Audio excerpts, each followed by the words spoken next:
اندازہ تو کریں اے انسان تیرے اعمال کیسے ہیں، تیری راتیں کیسی ہے، تیرا دن کیسا ہے، اللہ اکبر، تیری صبح و شام کیسی ہے۔ تو اپنے باپ کو ہفتے بھر کا حساب نہیں دے سکتا اپنے اعمال کے حوالے سے، اپنے پیر و مرشد کو جواب نہیں دے سکتا اپنے اعمال کے حوالے سے۔ انسان ذرا تصور تو کر، وہ قادر و قیوم خدا، وہ قہار و جبار جب تجھ سے تیرے اعمال کے بارے میں پوچھے گا، قرآن کہتا ہے اَيَحْسَبُ الْإِنسَانُ أَن يُتْرَكَ سُدًى، کیا انسان یہ تصور کرتا ہے کہ اس سے حساب نہیں لیا جائے گا؟ نہیں نہیں، حساب لیا جائے گا۔ اللہ جن جن سے چاہے گا ان سب سے حساب لے گا، اور کس شان سے لے گا؟ فَمَن يَعْمَلْ مِثْقَالَ ذَرَّةٍ خَيْرًا يَرَهُ وَمَن يَعْمَلْ مِثْقَالَ ذَرَّةٍ شَرًّا يَرَهُ، ایک ذرے کے برابر نیکی کی ہوگی اللہ وہ بھی دکھائے گا، ایک ذرے کے برابر بدی کی ہوگی ذرہ، قرآن ذرہ فرما رہا ہے، ذرہ۔ اندازہ تو کریں، ہم ایک کھجور ہاتھ میں لیتے ہیں، وہ کتنے کروڑوں ذرات سے بنی ہوتی ہے۔ ہم اللہ اکبر ایک چھوٹی سی گٹلی ہاتھ میں لیتے ہیں، وہ کتنے کروڑوں ذرات سے بنی ہوتی ہے۔ قرآن کہہ رہا ہے ذرے کے برابر نیکی کی ہوگی، اللہ تمہیں وہ بھی دکھائے گا۔ تم نے کیا کیا تھا دکھائے گا۔ تھوڑا یہاں دکھانے پر تصور کریں، تھوڑا سا غور فرمائیں۔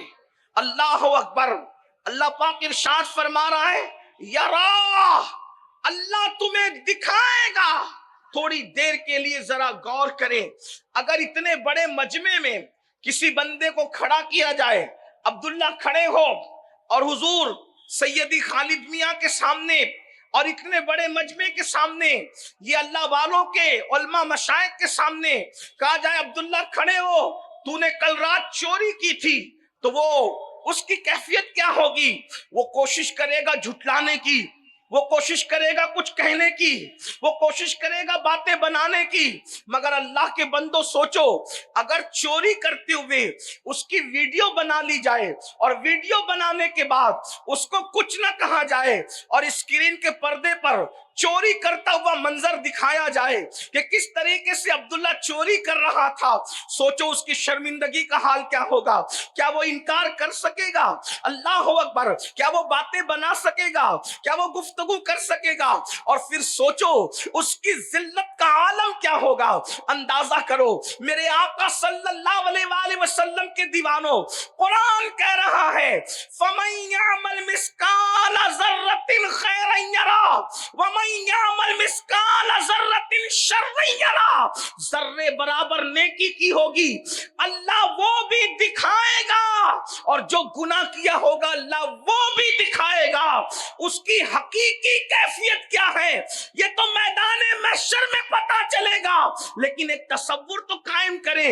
اللہ اکبر، راتوں کو زنا کے اڈوں کو آباد کرنے والوں، اگر وہی کیفیت رہی کہ انسان کے جرائم کے مناظر اسکرین پر چلائے جیسے جاتے ہیں، قدرت کے کیمرے میں جو گناہ کرتے ہوئے تمہارے مناظر قید کیے جا رہے ہیں، اگر اس کو اللہ اکبر اس غیور قہار و جبار نے میدان محشر کے اندر چلا دیا اور اپنی شان کے مطابق اس کو اوپن کر دیا، تو سوچو وہاں انسان کی ذلت کا عالم کیا ہوگا، انسان کی رسوائی کا عالم کیا ہوگا۔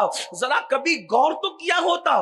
قرآن کہہ رہا ہے آخرت کے لیے کیا بھیجا۔ ذرا تصور کرو، اگر ہم نمازیں بھیجتے تو بھی ہمیں ڈرنے کی ضرورت تھی، اس لیے کہ نماز پڑھ بھی لیتے، اگر کسی عالم کے سامنے پڑھتے تو وہ ہماری نمازوں میں درجنوں غلطیاں نکالتے کہ تم نے قرآن صحیح نہیں پڑھا، رکوع کی تسبیح صحیح نہیں پڑھی، تمہاری کمر جیسے سنت کے مطابق جھکنی تھی نہیں جھکی۔ میرے بھائیو ذرا غور کرو، نماز پڑھ کر بھی ہمیں ڈرنا تھا، اس لیے کہ جب ایک عالم ہماری نماز کو پاس نہیں کر رہا ہے، ہماری نماز کی تصدیق نہیں کر رہا ہے، تو اللہ اکبر وہ عالم الغیب جب ہماری نمازوں کو جانچے گا تو ہماری نمازوں میں کتنے عیب نکالے گا اور ہماری نمازوں کا حال کیا ہوگا۔ تو اللہ کے بندو، ہمیں تو نیکیاں بھیج کر بھی ڈرنا تھا، مگر افسوس، 100,000 افسوس، ہم نے تو نیکیاں بھیجی ہی کہاں، ہم نے تو جوا کرتے ہوئے گناہ بھیجے،